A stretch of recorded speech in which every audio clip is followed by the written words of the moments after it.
और अब वक्त हो गया है उस शो का जिसका नाम है प्राइम एट 4। प्राइम एट 4 में आप देखते हैं हर एक महत्वपूर्ण खबर उसकी सही मात्रा, उसकी सही डोज मिकदार के साथ। आज क्या क्या है खास प्राइम एट 4 में? प्राइम एट 4 में आपको दिखाएंगे राज्यसभा में कैसे हुई टक्कर जब भिड़ गए एक्टर और उनसे डायरेक्टर। यह भी कि सिसोदिया को मिली सुप्रीम कोर्ट से जमानत था। आम आदमी पार्टी ने मांगा पीएम से जवाब, बीजेपी बोली अभी नहीं धुले दाग। खबर यह भी कि 7 महीने में 10 कत्ल, कैसे पकड़ा गया बरेली का ये साइको किलर, यह भी आज आपके सामने रखूंगा।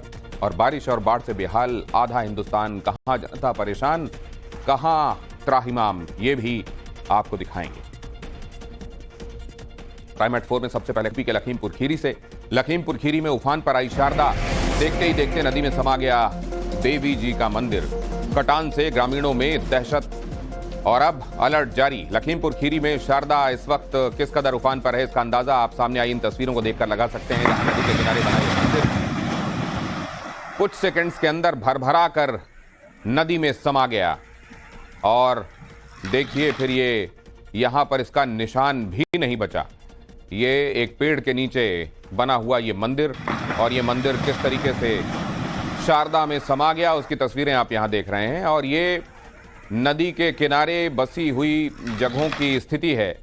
आसपास भी कई जगहों पर पानी भर गया है, खेत और मकानों तक में पानी भरा हुआ है। उत्तर प्रदेश के बाद अब उत्तराखंड। चंपावत में यात्रियों से भरी गाड़ी पानी में बह गई। हादसे में एक महिला की मौत हो गई, 2 लोग लापता हैं। उत्तराखंड में लगातार हो रही बारिश से नदी नाले उफान पर हैं। चंपावत में नाला पार कर रहा ये वाहन पानी के तेज बहाव में बह गया। गाड़ी में 9 लोग सवार थे, जिसमें 6 लोगों को बचा लिया गया, जबकि एक महिला की मौत हो गई। 2 लोग अब भी लापता हैं, जिनकी तलाश की जा रही है। ये मैक्स व्हीकल है जिसमें 9 लोग सवार थे। इस गाड़ी को यहां इस तेज धार के बीच में से निकालने की कोशिश की गई और तब देखिए क्या हुआ। सैलाब में ये गाड़ी बह गई। रेस्क्यू ऑपरेशन अब भी जारी। यूपी उत्तराखंड के बाद आपको बिहार की तस्वीर भी दिखाएंगे, लेकिन पहले देख लीजिए आज राज्यसभा में क्या हुआ। राज्यसभा में सभापति और जया बच्चन के बीच तीखी बहस हुई। राज्यसभा सांसद जया बच्चन का सभापति पर आरोप, विपक्षी दलों के नेताओं के साथ बुरा बर्ताव किया जा रहा है। मुझे ऐसे कोई भी नहीं बोल सकता, जया बच्चन का कहना था। सभापति धनखड़ ने कहा, आप एक सेलिब्रिटी हो सकते हैं, लेकिन आपको सदन में शिष्टाचार बनाए रखना होगा। सर, मैं जया अमिताभ बच्चन ये बोलना चाहती हूँ, मैं कलाकार हूँ, बॉडी लैंग्वेज समझती हूँ, एक्सप्रेशन समझती हूँ। और सर मुझे माफ करिएगा, मगर आपका टोन जो है is not acceptable. We are colleagues, sir. You may be sitting on the chair. Jaya ji. And I remember when I went to school. Jaya ji, take your seat. Jaya ji, take your seat. Take your seat. Take your seat. Take your seat. Jaya, 1 second, honorable members. Honorable members. Honorable no. बैठिए. Honorable members. बैठिए. I know how to deal with it. बैठिए. Jaya ji, you have earned a great reputation. You have earned a great reputation. You know, an actor is subject to the director. You have not seen what I see from here. Every day, I don't want to repeat. I don't want schooling. I am a person who has gone out of the way. And you say, my tone? No, she's giving to you. No, don't applaud now. No, enough of it. No, enough of it. You can't have it. You may be anybody. You may be a celebrity. You have to understand the decorum. Rajya Sabha में Samajwadi party की सांसद जया बच्चन ने सभापति के tone पर देखा, अपने सवाल उठाए। सभापति जगदीप धनखड़ भड़के और कहा कि आप यह मर्यादा कर रहे हैं, आपको मर्यादित आचरण करना चाहिए। विपक्षी सदस्यों ने दादागिरी नहीं चलेगी की नारे लगाते हुए वॉकआउट कर दिया। जो कहा जाता है चेयर से, ठीक है, वो चेयर पे बैठे हैं, अलाउड है। अगर वो चेयर से बाहर हैं तो वो भी आम एमपी की तरह हैं। वो हमारे अन्नदाता तो है नहीं। I objected to the tone used by the chair. We are not school children. We are all, and some of us are senior citizens. और मनीष सिसोदिया को सुप्रीम कोर्ट से जमानत मिल गई। 17 महीने बाद सुप्रीम कोर्ट ने जमानत दे दी। 10 लाख के निजी मुचलके पर उन्हें जमानत मिली है। सुप्रीम कोर्ट ने मनीष सिसोदिया को जमानत देते वक्त कहा कि जमानत को सजा के तौर पर नहीं रोका जा सकता। निचली अदालतों को यह समझने का वक्त आ गया है कि जेल नहीं, जमानत ही नियम है। जमानत नियम है और जेल अपवाद। मुकदमे के समय पर पूरा होने की, यहां मुकदमे का किस समय तक पूरा होगा इसकी कोई संभावना नहीं है, कोई स्टिपुलेटेड टाइम नहीं है और ये जमानत का नियम है और जेल अपवाद है। ये दो महत्वपूर्ण ऑब्जर्वेशन कोर्ट के रहे। ईडी का जो जांच की प्रक्रिया है उस पे भी सवाल उठाए। उन्होंने कहा है कि जब आपके पास दस्तावेज मौजूद है तो टेम्परिंग का कोई मतलब नहीं बनता।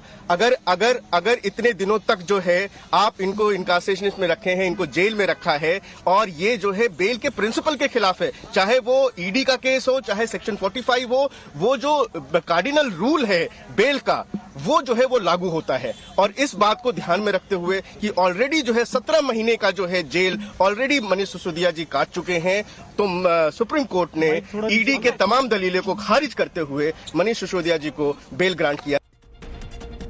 जमानत के बाद आम आदमी पार्टी का पीएम पर हमला। संजय सिंह का बयान, जो 17 महीने मनीष सिसोदिया के बर्बाद हुए उसका हिसाब क्या देश के प्रधानमंत्री देंगे? जो 17 महीने दिल्ली के बच्चों के बर्बाद हुए उसका हिसाब कौन देने आएगा?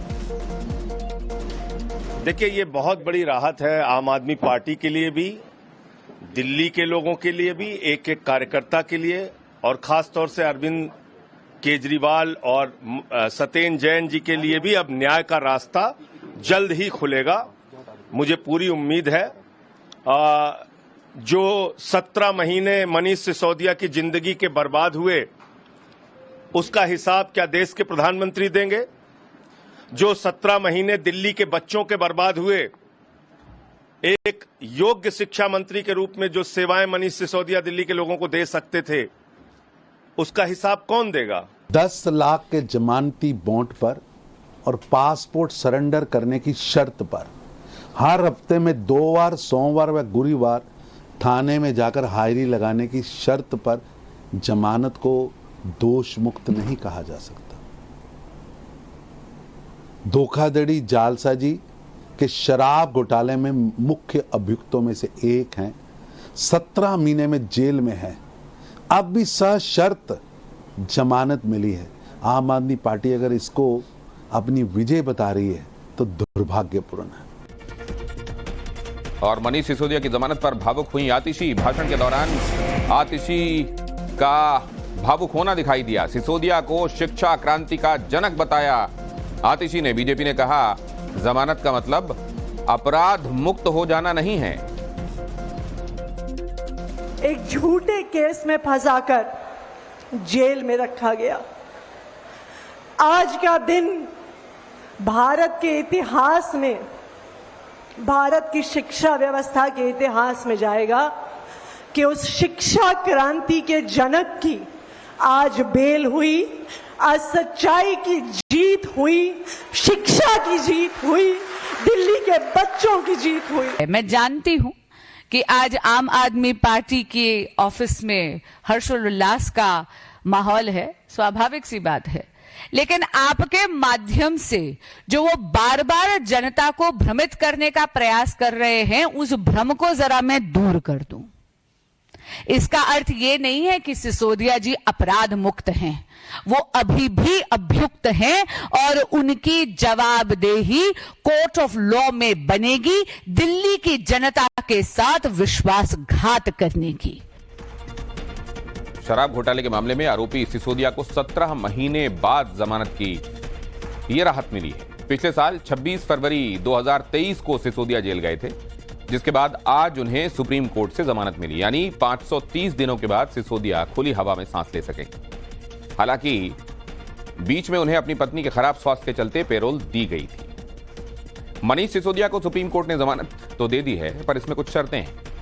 सुप्रीम कोर्ट ने सिसोदिया को 10 लाख के निजी मुचलके पर यह जमानत दी है। इसके अलावा पासपोर्ट उन्हें सरेंडर करना होगा और हफ्ते में 2 दिन करीब के थाने में उन्हें हाजिरी लगानी होगी। सिसोदिया सीएम ऑफिस और सचिवालय भी नहीं जा सकते हैं। और भारी बारिश के बीच बिहार से खबर है, बिहार में पुलों के गिरने का सिलसिला जारी है। कटिहार में गंगा नदी पर बन रहा निर्माणाधीन पुल धराशायी हुआ। करोड़ों की लागत से बन रहे पुल के पिलर बह गए। बड़ी बात यह कि पुल की ढलाई 10 दिन पहले ही हुई थी। सिर्फ 10 दिन पहले यह पुल ढाला गया था। 2 करोड़ की लागत से इस पुल का निर्माण हो रहा था, लेकिन यह पुल नदी के आगे टिक नहीं पाया और जल समाधि ले ली। पुल के 2 पिलर पानी के तेज बहाव में बह गए। और आगे आपको दिखाएंगे बीच सड़क पर इंस्पेक्टर साहब की दबंगई। लेकिन उससे पहले देखिए इस वक्त की बड़ी खबर, वक्फ बोर्ड संशोधन बिल पर जेपीसी का गठन। लोकसभा से 21, राज्यसभा से 10 सांसद इस कमेटी में शामिल। असदुद्दीन ओवैसी और इमरान मसूद को भी इसमें जगह दी गई। असदुद्दीन ओवैसी, इमरान मसूद भी इसमें शामिल हैं।